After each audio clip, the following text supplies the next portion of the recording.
Voilà, bonjour à tous.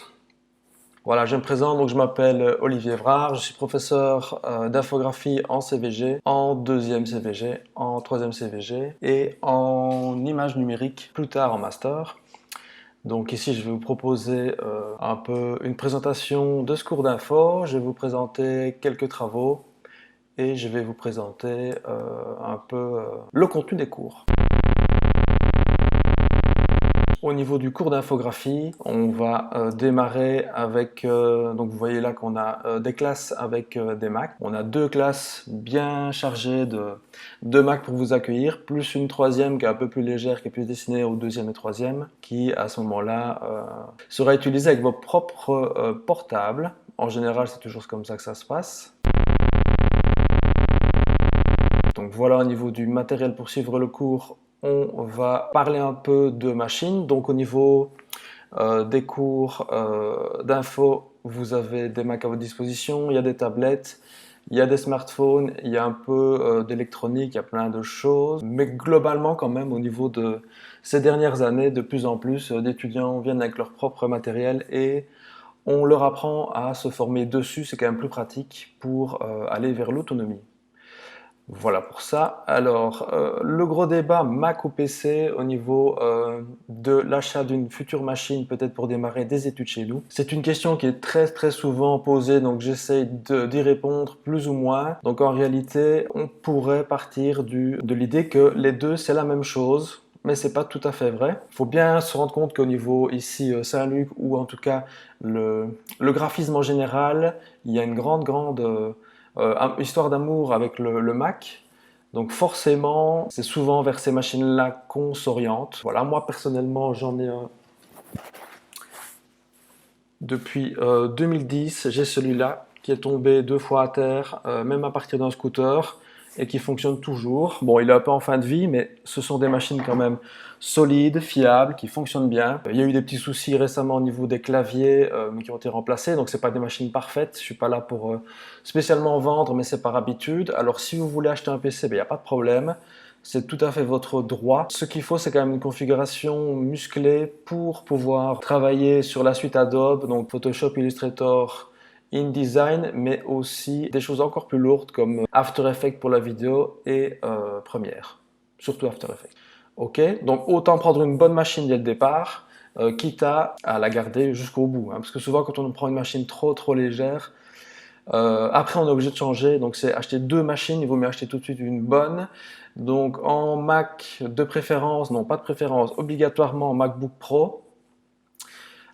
Plus c'est puissant, mieux c'est. Et pour PC, je l'orienterai tout doucement quand même vers ce qu'on appelle les machines de gamer. En tout cas au niveau configuration, donc vous n'êtes pas obligé d'avoir une machine vraiment gamer noire avec les claviers rouges, comme ça se voit, mais en tout cas c'est dans l'idée, c'est quelque chose d'assez puissant. Ça va? L'intérêt du Mac aussi, c'est que comme la plupart des profs sont dessus, c'est sûr que pour régler les problèmes, on sait régler plus de problèmes sur Mac que sur PC, vu que c'est notre environnement de travail à nous aussi. Au niveau des licences, on travaille en fait avec la suite Adobe. On a une licence avec Adobe à l'école qui permet, donc la Creative Cloud, c'est un système en ligne qui permet de utiliser tous les logiciels moyennant un abonnement annuel. Et cet abonnement, l'année passée, tournait, je regarde, autour des 150 € pour une utilisation de tous les programmes non-stop avec les mises à jour pendant un an. Donc voilà, c'est un peu le système qui est mis en place et vous aurez les infos à la rentrée. Le prix sera peut-être différent, mais logiquement, ça devrait être dans ces prix-là. Au niveau du contenu des cours, c'est vrai que Saint-Luc, Liège en CVG, donc communication visuelle et graphique, ce n'est pas un cursus pour apprendre l'infographie pure et dure comme certaines autres écoles. C'est d'abord, avant tout, une section qui va proposer beaucoup d'outils différents, que ce soit dans le manuel, que ce soit dans l'infographie, que ce soit dans la recherche typographique ou autre, avec des éléments beaucoup plus à la main. Mais l'infographie est là pour quand même soutenir tout ça, ou plus ou moins, donc de temps en temps un peu, de temps en temps beaucoup. Donc c'est un outil parmi d'autres. qu'on va explorer ensemble. Il y a des choses on va devoir maîtriser quand même pour la formation, mais ce n'est pas une section pure et dure d'info. Mais en tout cas, il y a quand même une base de formation assez solide. Donc vous aurez en première 4 heures par semaine, ce qui est pas mal, 4 heures en deuxième, 4 heures en troisième. Pour ce qui est du master, vous avez un tronc commun qui s'appelle image numérique et qui sera de 4 heures aussi pour le premier quadri, en master 1 et en master 2. Voilà pour en gros l'info. Première année, vous ferez du pré-presse, donc apprendre un peu le Mac et son environnement, Illustrator initiation, Photoshop initiation, InDesign initiation. Pour ceux qui ne savent pas du tout, pas de problème, on vous expliquera tout. Illustrator, c'est pour tout ce qui est dessin vectoriel, Photoshop, c'est la photo. Et InDesign, mise en page. C'est très résumé, mais en gros, on peut résumer comme ça. Deuxième année d'info, on travaillera le premier quadri avec les mêmes programmes, mais en renforcement, et on verra InDesign pour faire un ready to print. On essaiera en tout cas de vous former au maximum à préparer un PDF à partir d'InDesign qui est envoyable à un imprimeur pour pouvoir imprimer sans problème. Pardon, une partie, je me trompe, du premier quadri pour faire ça. Alors, deuxième quadri, ce sera du web, initiation à l'ergonomie, je vais arriver web, initiation au langage HTML et CSS, en gros, faire des pages web en niveau simple. Ok.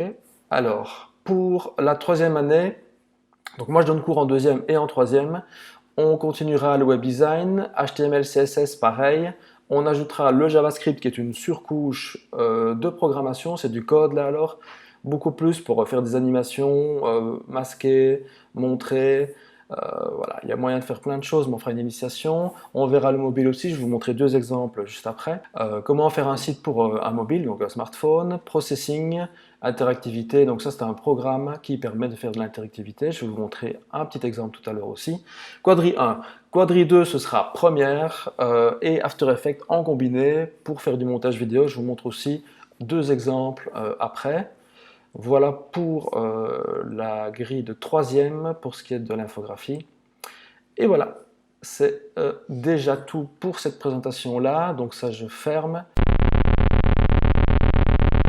Voilà, ce qu'on peut voir, ce qu'on a déjà vu et qui me semble intéressant pour le cours d'info, c'est donc aussi avoir de temps en temps des jurys qui se passent sur écran, pas forcément en print, même s'il y a beaucoup de print.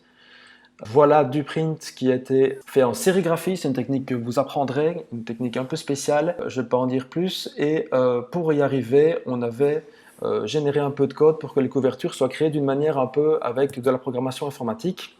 Je ne rentre pas dans les détails, mais ça permet d'explorer des nouveaux horizons. Voilà. Voilà, mise en page classique. Voilà, on a quelques grands écrans comme ça qu'on peut utiliser pour des installs, de l'expérimentation, etc. Donc on a du bon matos pour ça. Voilà un exemple ici, mais ça c'est plutôt pour les masters, mais je vous montre quand même au niveau électronique, on a des petits écrans qu'on peut essayer de hacker, on va dire ça comme ça. Un écran médium, des boutons d'électronique, on essaie de faire des installs. Ça aussi, ce sera un master, ça sera pour plus tard. Mais il y a moyen de faire pas mal de choses intéressantes. Ici, le hacking d'une petite imprimante de supermarché. Voilà, d'accord. Donc en gros, un peu de data visualisation. Donc c'est possible de faire tout ça. Il y a pas mal d'images qui viennent de master, mais je vous montre quand même pour le matériel qui est à disposition, même pour toutes les années. Voilà, du web et un peu d'interactivité. Voilà pour les travaux, j'essaie de ne pas être trop long. Au niveau vidéo, donc voilà, ça c'est un peu, je ne vais pas mettre trop fort le son. C'est donc de la vidéo qu'on voit avec After Effects pour les animations typo. Tous les petits éléments que vous voyez là qui bougent un peu, c'est After Effects. Et le gros du montage, c'est dans Premiere. Donc export et tout le bazar pour pouvoir mettre ça en diffusion type Ciné Club ou sur YouTube. Voilà, donc ça c'est des bases aussi After Effects qui sont mixées avec de l'image et on essaie d'avoir quelque chose au niveau du rythme qui peut fonctionner.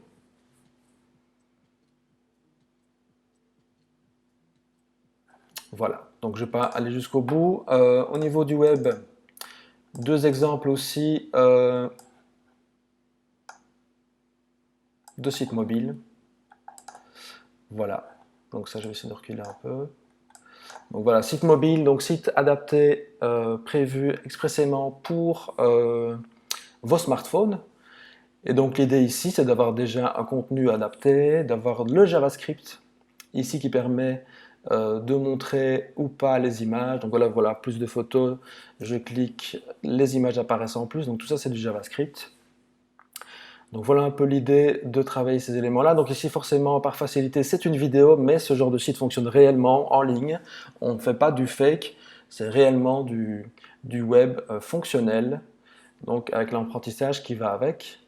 Donc voilà un exemple, un deuxième exemple. Voilà, pour ce travail-ci. Voilà, donc un petit menu burger avec le menu qui s'ouvre et qui se ferme. Donc ça, c'est tout à fait JavaScript aussi. Le texte HTML et l'habillage en CSS.